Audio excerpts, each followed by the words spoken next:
knew I wanted to do an honors thesis, and during our modern drama courses, we learned a lot about Bertolt Brecht, who's a German playwright from the beginning of the 20th century. And I really liked his work and the stuff that he stood for, so I wanted to incorporate him into the thesis.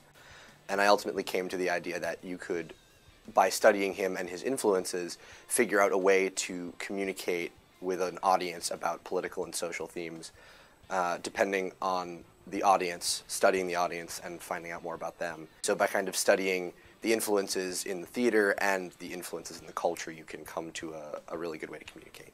We started doing kind of a test run to see how audiences responded to Brecht's work alone.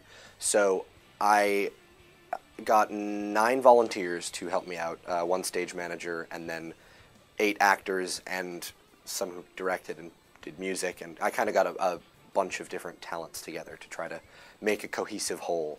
And a friend of mine named Phil Schaefer directed a short play called The Exception in the Rule, and we used that as kind of our test to see how people responded to kind of the pure, like, Brecht form. And then we also did some work studying the Brazilian director Augusto Boal, who created the idea of theater of the oppressed, of working with impoverished and oppressed communities to kind of give them a voice. And so those were our 2 kind of first projects, and then the final project was figuring out, based on everything that we had researched and learned about our audiences, the best way to communicate with them theatrically. So we eventually decided on a kind of variety show format that incorporated some of the discussion-based theater that Augusto Boal developed, where you use the audience's suggestions. Overall, it worked in getting the students to kind of think about their situation. One of the basic parts of my project was that I wanted to use online communication, which has become such a huge part of how we communicate, as a way to get people to tell their stories. So we set up a blog, namelesstheatreproject.wordpress.com, and a YouTube channel with the same name. We would post links to things that were interesting to us on the blog, and we recorded videos of Lizzie Perot, who was the Thursday Night Live cast member who helped us, discussing things she had read in the news that really bothered her in a way that she hoped people would kind of spark debate. And we opened the comments on the blog to anyone who wanted to tell us any of their stories. So we wound up having to do a lot of camera interviews and written interviews.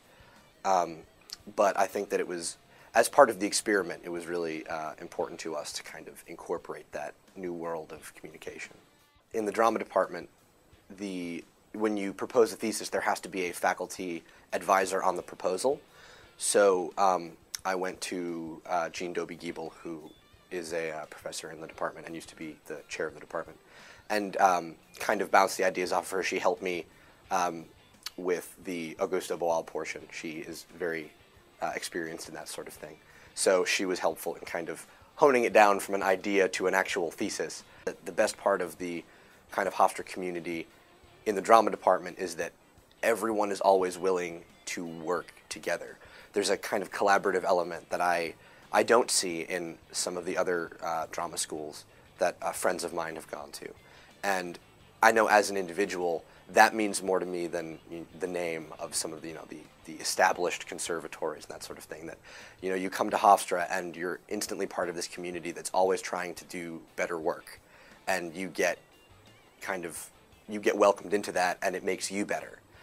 I think the best part of the Hofstra Drama Department for me over the 4 years was how much the students really look out for each other, and how even when they're working with professors, the student body kind of drives things in the department, and the professors really welcome that, and they work with the students. And it's been a really interesting approach to theater education that I would never have thought of before coming here, and I think it's really kind of shaped how I am